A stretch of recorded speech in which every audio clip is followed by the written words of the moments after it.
the things I wanted to talk to you about today was how did you and your teammates manage to go through all that controversy because you had to deal with the pandemic, you had to deal with social injustice issues, you had to deal with the bubble. How did you guys maintain your concentration with all of those negative things around you?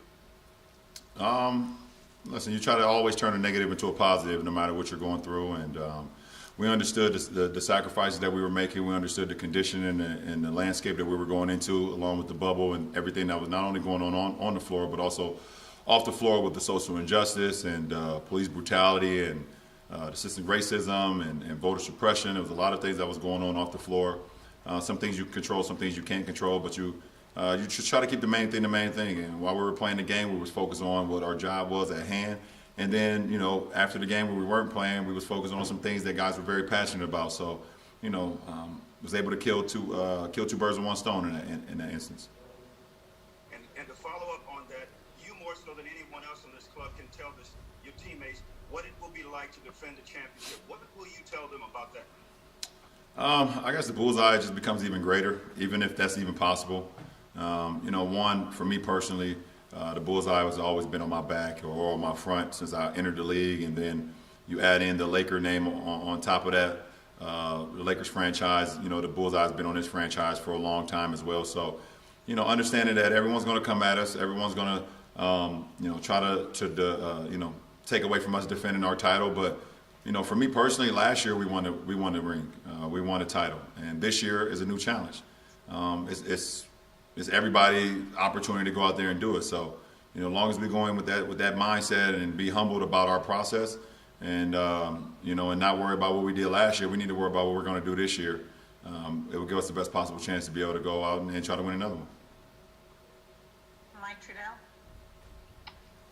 Hey, LeBron, I know it couldn't be much earlier for this question, but just your initial impressions on the new guys coming in, how they impact and how they evolve the team from where it was last year on both sides of the floor. Well, it's definitely too early to tell, but we're just so excited to have those guys here.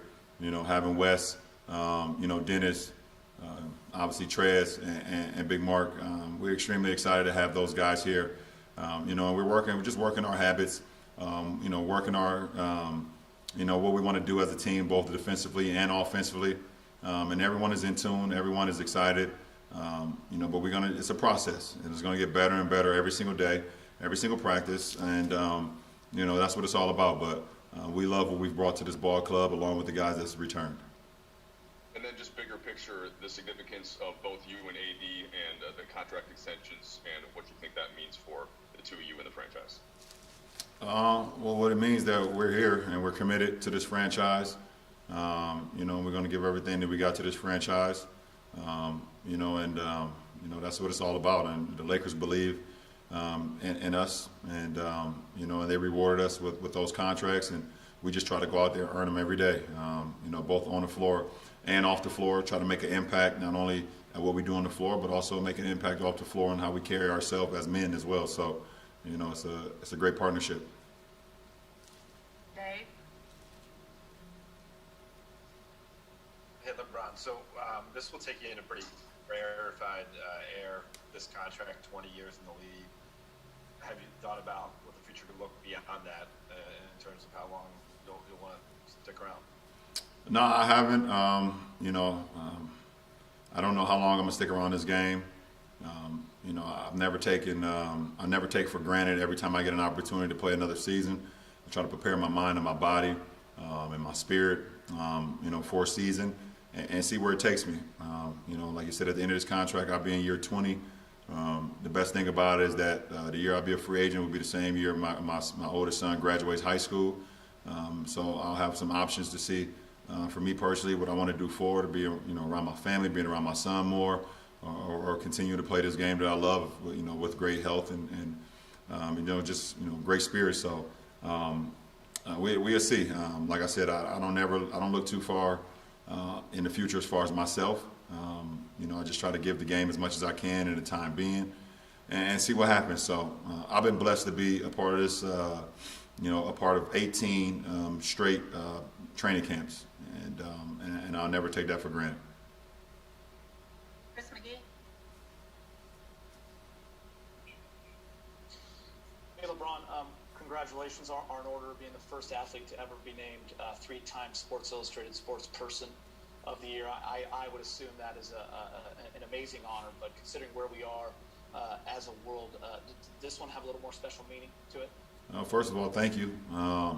It definitely does. And you see the class that I was in, and the group that I was in, the men and women that I was a part of, understanding that, we're more than athletes, and, being able to go out there and not only perform at a high level in what we do as far as our profession, but also being able to change lives and create opportunities and empower people and inspire people off the floor, not only in our communities, but all over the world. So it means a lot, to be a part of that group and, like you said, to be the first ever 3-time winner of this award. Very humbled. It means a lot to my family and my friends and, my kids at my foundation and my school back home and my city of Akron, where I come from. It's a great time. And Waiki? Hey, LeBron. What was your first reaction when you heard December 22nd for a season, and how did that change kind of your off-season plans from that point forward? I was like, wow. Oh, and I said, oh. Just being completely honest, I wasn't expecting that, because early conversations were going on that I was hearing that there would be kind of a mid-January start, and the training camp will kind of start after Christmas. We'd have an opportunity to spend Christmas with our families, so I had already planned a vacation with my family for us to go somewhere, which I haven't been able to do, obviously, since I've been in the league. And, so I had to switch up a lot of things. Once I heard the December 22nd start, and with training camp starting, obviously this week. So, just started preparing my mind, preparing my body, trying to get as much stuff as I could do with my family, spending as much time as I could with them before getting back into the grind. So, that's what it's been about. Alvin? Hey, LeBron. You've now won a championship with every franchise you've ever played for. Rob talked to us about, his hope that one of the jerseys that you retire at the end of your career will be a Lakers jersey. With this contract, how much is going into sort of what you've already built and accomplished in LA, and what you hope to achieve here? I just want to continue to do what I've always done. Try to lead the franchise, lead the group of guys that I'm around as far as the game that we play. And then off the floor, just continue to inspire people on being more than what people say that they are, and carry myself personally. I understand every time I leave a house that I'm not representing just myself. I'm representing my whole family, representing my friends that's associated with me, and representing my kids at my school back home. So it's a lot of responsibility for me when I walk out of my household. So, I want to continue to go out there and play the game at a high level, continue to play for my teammates, continue to play for this franchise, play for our fan base, play for whoever, want to see me play the game and like the way I approach the game, and continue to inspire off the floor. Bill Oram? Hey, LeBron, good to see you. I'm wondering, you've been only out of the bubble for like 6 weeks, half as long as you were there in the first place. I'm wondering what the adjustment back to the world has been like for you, and what changes you've had to make in your life, your family's behavior, to limit your exposure and do your part, for the league. I mean, are there changes you need to limit your bubble, your typical orbit? Yeah, you just have to. We listen to the experts on what's going on with the climate, as far as COVID, and keep your family in the mask when we leave the house or whatever the case may be, and be cautious of where we travel to, be cautious who we're around. Right now you just try to do everything that you can to protect your family, and hopefully you can stay safe and stay healthy. Obviously that's the most important thing than anything. So that's what it's been all about. Obviously, we are all hoping that the world gets back to normal at some point, so we can get back to kind of some normalcy. With our kids being back in school, our kids miss being in school. They're sick and tired of doing these Zoom classes. They love being around their other classmates. They love, being in classrooms and having fun, and I understand that too. So hopefully we can get back to that soon. But much appreciation, much respect to the teachers that's holding these classes, Monday through Friday. They're doing a hell of a job. So much respect to that. But we'll see what happens. But for me, nothing has changed. Pretty much I've always been, a protector of my family, and no matter what, no matter if it was, COVID going around or just how we live on a day-to-day basis. Mark Medina. Hey, LeBron, good to see you, and congratulations on your extension and all your accomplishments. You've said a lot of times of the adjustment and struggle with playing games without fans. I was wondering, because of the bubble experience, how more equipped are you to be able to adjust to that, or is that still kind of an ongoing struggle you think you'll continue to have? No, it would never be something that I'll be fully comfortable with or accustomed with. I got too many years of playing the game or playing sports in general with fans. So I would never want to get fully committed to that or fully comfortable with that, because I believe at some point we will get back to it. Hopefully, I'm still playing, and hopefully I'm still in uniform. That's the hope, obviously, and I believe it will happen sooner than later. So, but I have the ability to go out there and channel, my focus, understand that I could get to that point of where knowing there's no fans there, but it would never be something that's comfortable or something that I could be accustomed to or something that would feel regular, because I've played so many years throughout my life since I was, I guess, 8 years or 9 years old when I first started playing organized sports where fans were there, and it's just all a part of it. Fans is a part of this game, is a part of sports. You could just look at some of the greatest sporting events ever of a course of time, and obviously you can see the impact that fans make. So they're truly missed from every sport that goes on in the world. Let's take a few more here. BT. What's up, Ron? What's up, B? Appreciate you. Things are good. How do you think your more than a vote worked out in this season and next for the organization?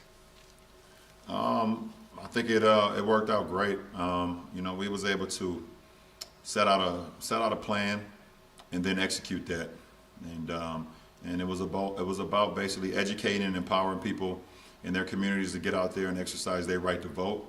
Understand their exercise, understand that their right to vote, how important it is, to vote, not only to change what's going on in America, but also change what's going on in some of their own communities. So, with the help of a lot of people, a lot of athletes, a lot of entertainers, a lot of local people that go around in their own communities that's making change, we was able to have some success. I mean, you look at the numbers through the election; it was the most turnout ever in election history of people who got out there and voted. And one thing about us, we didn't tell you who to go vote for. We didn't pick one side versus the other side. We just wanted to educate you and enlighten you and empower you and let you know, how important your right is. And this is your right, because so many people lay their lives on the line to have this right. And and then growing up in a black community, a lot of people don't understand or don't feel, I don't want to say understand, they don't feel like their vote counts or them voting like it actually matters. But it does, and we saw it in the November election, of how many people turned out and the change that was able to create. And we want to continue to do things. We're looking at the race that's going on in Georgia coming up, in January. So we're trying to see how well we can continue to help down there, because it's a big moment down there. And then going forward, seeing other opportunities where we can help create change for the better of good for all of us, not just people that's involved in more than a vote. All right, three more here. Alan Slewa. Hey, LeBron. Anthony Davis was obviously so great last season. I just want to get your thoughts on some of your expectations for him this upcoming year, and how you think he even steps up his game even more from what he's already accomplished. I don't have any expectations for Anthony Davis. I mean, listen, I know what he's about. I know what he's capable of, and I know what he brings to the game. He's special. He's one of the best players in the world, and his talent is what he's able to do at his size. There's not many people in the world that's ever been able to do that in this sport, period. So, but I don't have any expectations on him. He's going to go out and be himself, and he's going to do things not only that we've seen before, it's going to be some things that we haven't seen before, but it's going to be on both sides of the floor. So, but there's no expectations for me. Bill Plaschke. Yeah, LeBron, you've never been a big fan of load management, but isn't this year different? Don't you need to conserve it with a shortened off season? Don't you need to conserve yourself more this year? I've always listened to my coaches. We had the same thing last year when the coaching staff got here. You know, we're going to be as smart as we can be on not, making sure that my body and making sure that I'm ready to go. Obviously, every game matters, but we're competing for something that's high. So we don't ever want to shortchange our stuff, and it's for me personally. It's always a fine line with me, but I understand that with the shortened season. I mean, I think it was 71 days that the off season is going to be the shortest off season for any sport ever. Any professional sports ever. So you're going to be very conscientious about what we do going forward, as far as me personally. Last question, Melissa Rowland. Hey, LeBron, you talked about just sort of your reaction when you first found out how short your off season was going to be. Now that you've had some time to let it set in, how are you feeling both physically and mentally right now? Physically, that's going to, right now I'm sore as hell. We day 2 of training camp. So that's been my whole career, pretty much except probably like year 1 and year 2 when I was 18 and 19. Super sore, but nothing, I don't have anything that's stopping me from being on the floor, doing 5-on-5, doing 4-on-4, doing any drills, things of that nature. So good in that sense. And then from mentally, I'm great. I'm healthy. My family's healthy. I'm great mentally. So I'm in a really good place in my life. So I'm solid. Jay, will you just take one more for Chris McGee, please? Yep. Thanks, LeBron. Kind of to piggyback off a question Mike asked earlier about the new pieces. Considering you guys just basically won this championship, it seems like yesterday, mid-October, can new pieces help a title team, and just in terms of practices and the focus early on, especially guys that are thirsty for a title? And I know Mark's won one, but it's been a couple years. Just adding guys that just play the game the right way and that's hungry to be, hungry to want to, win and win at the highest level. You got Trez, who's won a 6 Man of the Year award. You got Dennis, who played, in a bunch of playoff games and, was right there, at winning a 6 Man award. You got Wes, who's been on some teams, who's went deep into the playoffs with Milwaukee or with Dallas and things of that nature. And obviously Big Mark has won one. So you got guys that's just hungry to make a mark on their career and do it at a high level. And, and we got some guys that's here that's not satisfied with just winning one title. So you add that all together, I think it's going to be great for our ball club. So, playing this game, you want to be remembered. You want to be legendary. You want to be remembered and be, remembered as one of the greatest teams or one of the greatest players or whatever the case may be. But the best way to do that is to win and to win at the highest level. So, I remember, in Miami, we wasn't satisfied after winning our first one. We was able to go out and sign Ray Allen, and we was able to double down on that. So I feel like we're trying to do the same thing here. Our franchise and Rob and everyone upstairs was not satisfied with just winning one title. We went out and added some pieces. Obviously, we lost some great pieces that helped us win the title, and we're going to miss those guys. But we added some guys that can come in and hopefully, I'm not going to say hopefully, but